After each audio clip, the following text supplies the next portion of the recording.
Nós, a Europa, tem a ver com a Europa, tem a ver consigo. À sexta, uma reflexão sobre a atualidade europeia. Na emissão de hoje do Nós Europa, Marco Teles, coordenador do Europe Direct Madeira. Boa tarde. Boa tarde, Marta. Marco Teles, começamos por fazer uma referência a uma catástrofe humanitária também. Ocorreu um terremoto que atingiu o sul do Afeganistão na madrugada de 22 de agosto e a situação, ainda que não seja conhecida ao pormenor, é com certeza de grande dificuldade para aquele povo, e a União Europeia avançou com uma ajuda.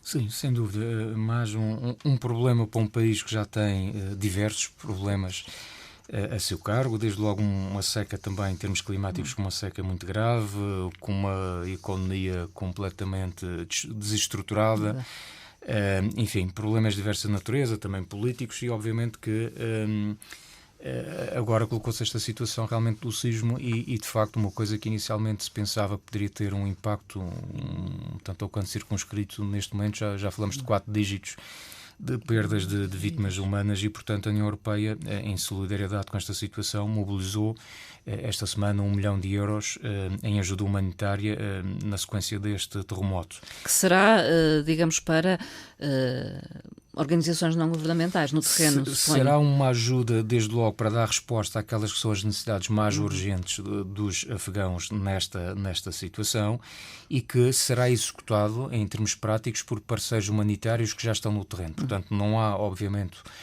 tempo a organizar as coisas de outra forma, portanto, é utilizar as estruturas e as entidades que já estão no terreno, recordando, obviamente, que é um país que também, no ano passado, com a saída dos Estados Unidos, colocou aqui algumas destas instituições de ajuda humanitária, algumas delas também abandonaram o país na sequência dessa situação, e, portanto, até em termos de ajuda humanitária é difícil fazer lá chegar essa ajuda. Mas, de qualquer forma, apenas para dizer que é mais um contributo, neste caso, da União Europeia, e ainda para mais num país que também está a sofrer com a situação da guerra na Ucrânia, porque 40% do trigo que é consumido no Afeganistão provinha precisamente da Ucrânia, e, portanto, tal como outras partes deste globo, eles estão a sofrer bastante com esta situação. Outro tema tem a ver naturalmente com o facto de, por unanimidade, se a União Europeia ter aceitado ou confirmado o estatuto de país candidato à União Europeia, à Ucrânia. À Ucrânia, exatamente. E à Moldávia também. E à Moldávia. Obviamente que o grande foco estava aqui sobre a situação da Ucrânia. Só para fazer o ponto da situação em termos de contexto, nós estamos a falar de 3 países que pediram recentemente esta adesão à União Europeia, portanto a Ucrânia, a Moldávia e também a Geórgia. O caso da Ucrânia, como é de resto conhecido, foi pedido 4 dias após a invasão por parte da Rússia. A Moldávia e a Geórgia vieram apresentar as candidaturas depois, um pouco mais tarde, no mês seguinte, em março. Havia, portanto, aqui esta expectativa em relação à tomada de posição do Conselho, na medida em que a recomendação da Comissão era, de facto, aliás, começou precisamente com a Presidente da Comissão a propor esta situação da adesão à União Europeia. Depois tivemos esta semana o próprio Parlamento Europeu, que recomendou a atribuição sem demora, e portanto aqui o sem demora estou a citar exatamente o que saiu do comunicado do Parlamento Europeu, portanto a decisão de sem demora atribuir esse estatuto, e de resto no Parlamento a maioria votou favoravelmente, 529 votos a favor contra 45 contra, portanto a opinião do Parlamento Europeu foi unânime em relação a essa atribuição.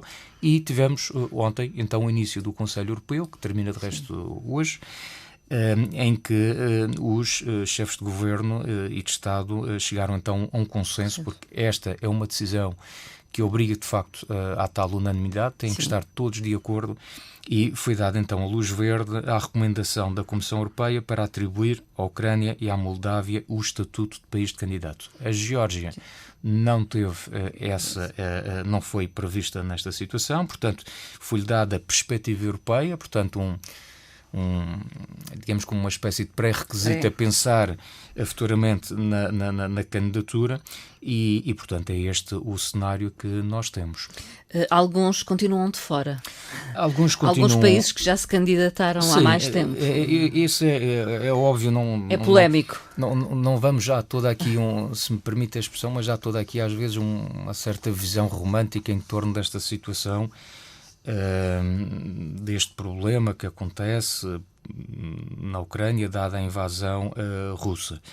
Mas há problemas reais que têm que ser resolvidos e, portanto, não deixa de haver, apesar de haver uma solidariedade geral e que obviamente tem que haver com a Ucrânia, mas há situações específicas que geram algum descontentamento, não esquecendo, como a Marta referia bem, que os países dos Balcãs Ocidentais, e estamos a falar Albânia, Bósnia, Kosovo, Macedónia do Norte, Montenegro, Sérvia, nós estamos a falar de um conjunto de países que já tinham tirado o ticket, já estavam na fila de espera como países candidatos e, portanto, estão a ver o seu pedido, de certa forma, a ficar, e não diria um pouco para trás, mas criaram-se expectativas que não estão a ser correspondidas na realidade. Aliás, o responsável da Albânia, ainda ontem, de certa forma, brincava com a situação, a dizer, bom, vocês na Ucrânia são agora país candidato, mas podem aguardar, porque, enfim, isto é um processo longo. E, efetivamente, eu acho que, desse ponto de vista, ontem o primeiro-ministro português referia-se a esta situação e ele referia aqui duas coisas que me parecem importantes. Uma, desde logo, é relembrar outra vez de todo a demora que pode haver em relação à efetiva adesão da Ucrânia à União Europeia. É um processo. É um processo, é longo, é demorado. Que implica, digamos, o cumprimento de determinadas regras para a própria adesão. Não é? Eu iria mais longe, Marta. Repara, a gente pela primeira vez estamos a aceitar um país como candidato que está numa situação de guerra, por exemplo. Portanto, em teoria, até diria que nem as condições estarão reunidas para. Mas isto é tudo uma situação muito especial, é um contexto no plano geopolítico muito especial e que requer realmente alguma atenção, também ela é especial. Mas, como a Marta referiu, o próprio pedido de adesão, ou todo o processo depois da adesão até levar à sua efetivação, demora imenso. Na verdade, um país tem que cumprir um conjunto de 33 capítulos, 33, digamos, critérios. São 33 capítulos que se abrem e que se fecham por unanimidade dos 27 Estados-membros, ou seja, são 33 etapas que um país terá que cumprir, tem que cumprir uma para passar à segunda, a segunda para passar à terceira, e em cada uma destas etapas todos os restantes países têm que dar esta aprovação. Daí que seja compreensível que António Costa faça estes Daí que seja compreensível António Costa e muitos outros, obviamente não. Aliás, isso ficou claro desde o início que não haveria aqui aquilo que chamam uma fast lane, uma via rápida de acesso à União Europeia, por mais boa vontade que haja, porque de facto há esses requisitos, ou esses pré-requisitos. E ele referiu uma outra coisa que também era importante, que é, ele dizia que será preciso repensar a arquitetura institucional e orçamental de forma que o processo de integração seja um caso de sucesso e não de enfraquecimento da União Europeia.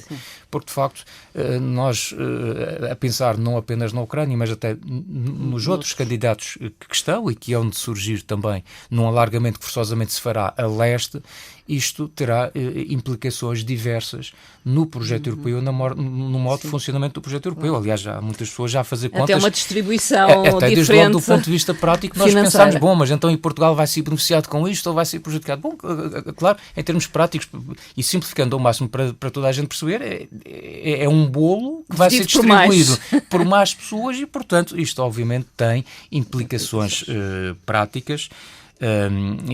Portanto, eu diria que moral da história, acho que ontem a palavra-chave era o momento histórico, foi aquilo que foi referido por muita gente. Realmente, ontem foi registado um momento histórico no plano geopolítico com este estatuto que foi dado à Ucrânia, mas as dúvidas, as interrogações em relação ao futuro são mais do que muitas.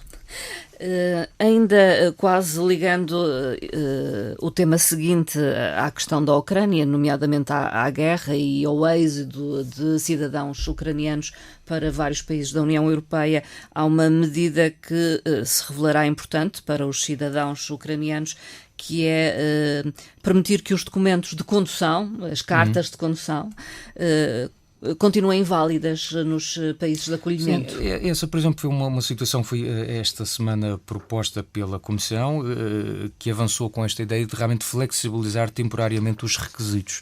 Porque o que obrigaria, devido ao direito europeu, era que essas cartas, passado algum tempo, elas têm que ser, ou implicaria que as pessoas tirassem novamente a carta, ou trocar por uma carta de condução da União Europeia, ou submeter ao novo exame de condução, e, portanto, isto é um transtorno, obviamente, muito grande, e, portanto, tudo isto são realmente situações transitórias, temporárias, e houve esta recomendação por parte da Comissão para que se evitasse este transtorno para os ucranianos que estão no nosso e noutros países da União Europeia e que se veem privados de poder, no fundo, usufruir desta habilidade que já tinham e que lhes, de certa forma, é vedada por causa da mudança de legislação.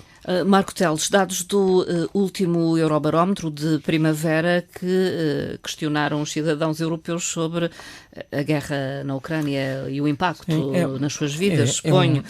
Exato, é um Eurobarómetro de primavera e estes resultados que foram conhecidos esta semana decorre de trabalho de campo realizado entre os meses de abril e maio, portanto, deste ano, num total de quase 30 mil inquéritos distribuídos de forma pensada e equilibrada pelos diversos Estados-membros em função, obviamente, da sua demografia, da dimensão de cada país.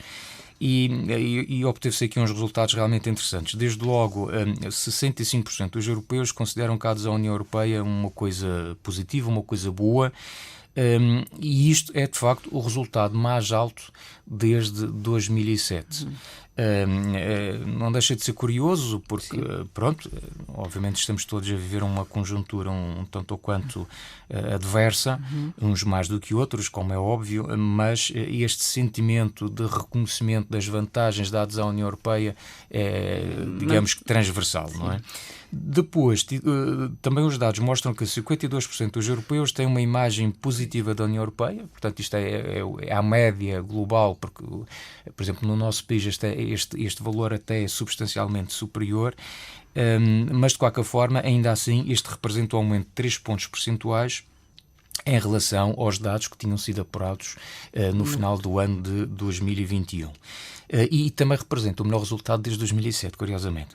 Por outro lado, onde não parece não haver dúvidas é que as sanções económicas da União Europeia contra a Rússia são apoiadas por 80% dos europeus. Portanto, aqui nós estamos, digamos que todos de acordo em considerar que isto são medidas importantes. Mas os cidadãos terão em conta e estão cientes do impacto que terá nas suas vidas.